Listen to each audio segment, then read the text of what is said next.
Hola hermanos, el día de hoy 21 de septiembre del 2022, todos los 21 de septiembre de todos los años celebramos la fiesta de San Mateo, apóstol y evangelista.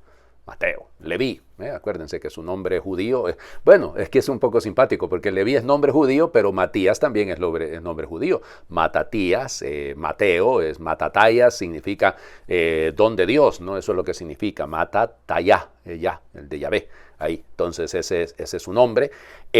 Bueno, ¿qué podemos decir de Matías, de Mateo, de Leví?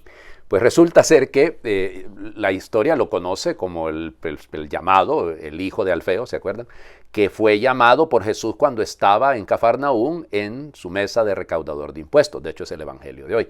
El tema es este. En esta época no era propiamente que había recaudadores de impuestos, o sea, en lo riguroso de la historia, ¿no? Sino que él era muy probablemente un agente aduanero. Es decir, él cobraba el impuesto por la sal, por ejemplo, que se tenía que usar para lógicamente mantener los pescados, ¿no? Es decir, más huele a esto que a propiamente uno que va a ir con un soldado recaudando impuestos. Por eso les digo, es otro, por eso se le llama publicanos, o sea, eso sí lo es, ¿no? Eso está clarísimo. Eran despreciados porque de alguna manera había dos características que se les señalaba. La primera de ellas es que eran corruptos. Es decir, que sí, que se aprovechaban, basta ver la figura de Saqueo, ¿no? Que también era del mismo grupito, y luego el otro tema, que son colaboradores de alguna manera de los gobernantes, pues nosotros decimos de los romanos, pero bueno, Galilea estaba en manos de Herodes, en fin, y eso es lo que sabemos básicamente de él. Luego la tradición le atribuye, lógico, sabemos, estuvo junto pues, al Señor Jesús en la última cena, en Pentecostés, es decir, vamos, hasta ahí todo eso está claro. El problema es que a veces se le confunde con Matías. ¿Se acuerdan que Matías es el que se coloca para sustituir en lugar de Judas? Y entonces Matías, Mateo, entonces tienen casi el mismo nombre, ¿no? El mismo origen al menos, etimológicamente hablando. ¿Qué es lo que se dice? Bueno, Eusebio de Cesarea, Rufino, San Ambrosio van a decir que él es el autor del primer evangelio, porque se suponía que el primer evangelio escrito había sido ese. Se sabe que lo escribieron originalmente en arameo y que luego se tradujo al griego. La tradición sostiene que él estuvo 15 años viviendo en Judea, ahí formó una comunidad en Galilea. Por eso la importancia que le da a esa zona de judíos convertidos al cristianismo. Por eso el Evangelio de Mateo es el más judío de los evangelios, porque tiene más citas del Antiguo Testamento que ningún otro, ¿no?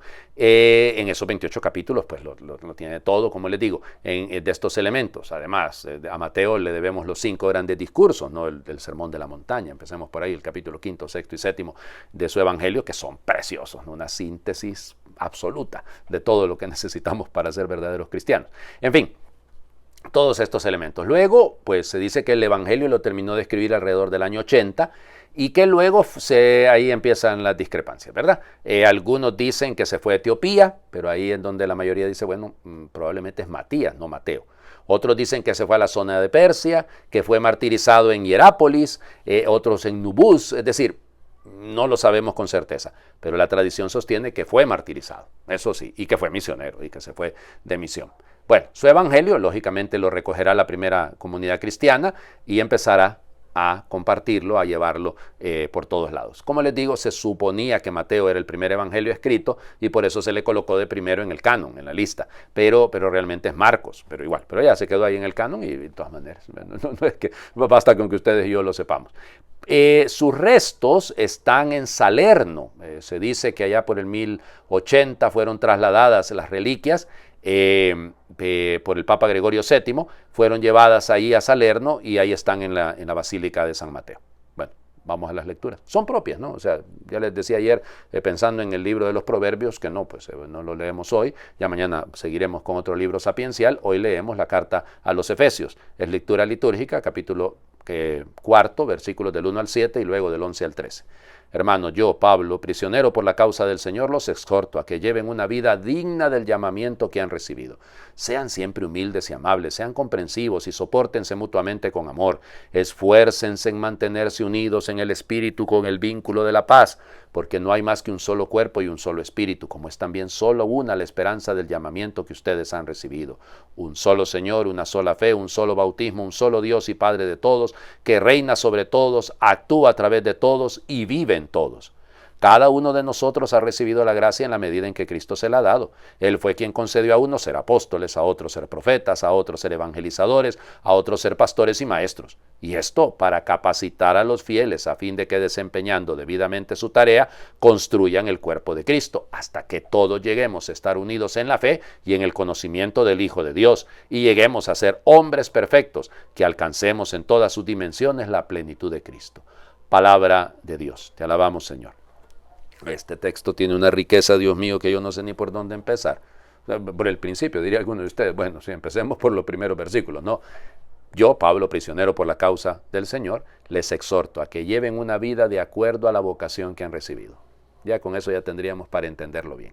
Si cada uno de nosotros viviera bien su vocación, si cada uno de nosotros cumpliera bien la misión con los dones que Dios le ha dado, porque a cada uno se le ha distribuido, dice, según lo que quiere el Cristo. O sea, a cada uno le ha dado en la medida en la que Cristo quiere. Punto. Esa es la gracia que hemos recibido. Entonces, vivir la vocación es ser conscientes de que no somos nosotros los que nos hemos elegido, igual que el caso de Mateo, de Leví, pasa el Señor y lo llama, el Evangelio de hoy, del capítulo 9 de Mateo, y luego la lógica de este asunto. Usted ha recibido un llamado, usted es administrador, y por lo tanto viva de acuerdo a esa vocación que ha recibido. Y fíjense, los consejos que da Pablo para vivir cualquier vocación. Obispo, papa, sacerdote, ama de casa, ingeniero, abogado, médico, lo que usted quiera. Es decir, todos, solteros, religiosas, monjes, todos. Estas son las características de una buena vocación. Sean humildes y amables.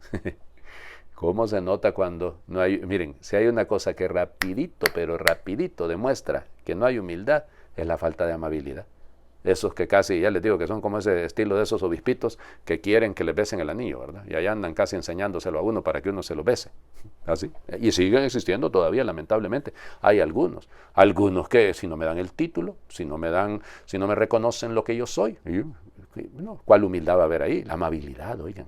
Luego, comprensión, comprensivos, sopórtense mutuamente con amor, esfuércense por mantenerse unidos en el espíritu con el vínculo de la paz. Ahí tienen ustedes. Humildad, amabilidad, comprensión, soportarse, la caridad cristiana con el otro, y mantenerse unidos. Si usted entiende, veámoslo de atrás para adelante, rapidito. Si usted no es un vínculo de unidad, si usted más bien sirve para dividir una comunidad, para dividir un grupo, una familia, no, usted no está viviendo bien su vocación. No, señor. Si usted no es capaz, no soporto a este desgraciado.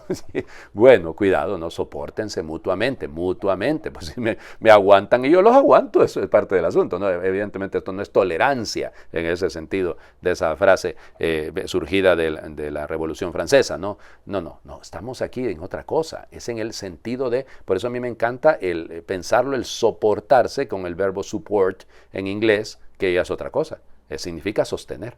Es sostener al otro, es la comprensión. Vamos, ¿cómo puede haber una persona viviendo bien su vocación si no trata de entender a los otros, si no respeta las diferencias de los otros? Y la amabilidad y la humildad ya lo hablamos. Y ya les digo, porque no hay más que un solo cuerpo, todos trabajamos en un solo Señor, una sola fe, un solo bautismo, un solo Dios y Padre de todos que reina sobre todos.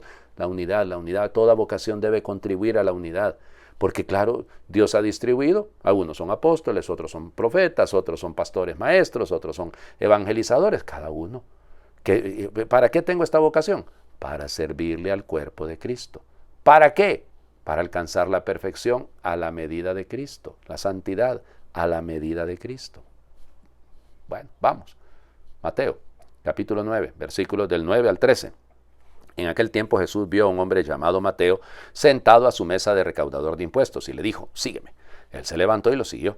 Después, cuando estaba a la mesa en casa de Mateo, muchos publicanos y pecadores se sentaron también a comer con Jesús y sus discípulos.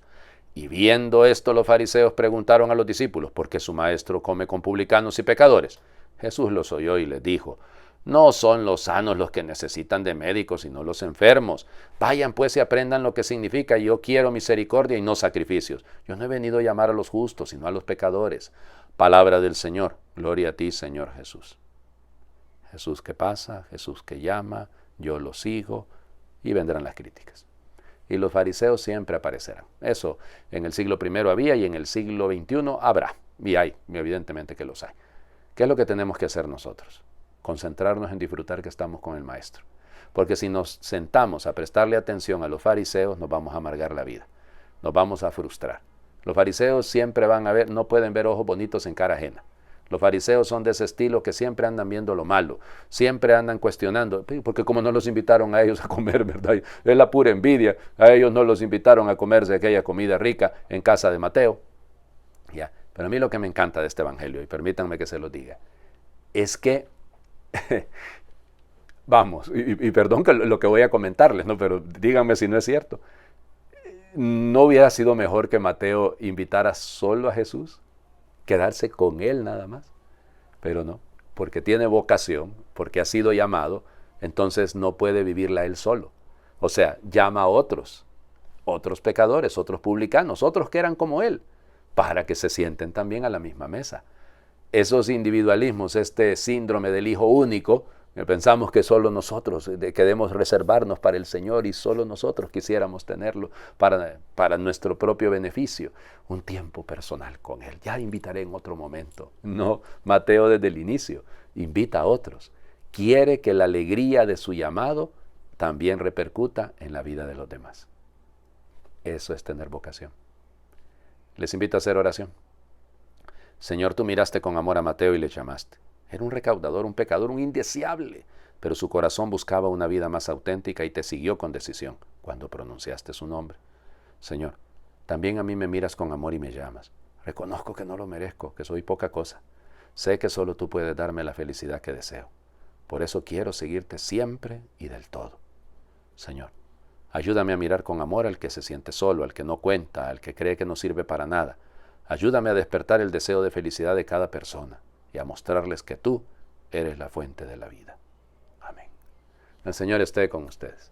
Y por intercesión de San Mateo les bendiga a Dios, que es Padre, Hijo y Espíritu Santo, y su bendición descienda, les acompañe siempre. Muy feliz miércoles para todos.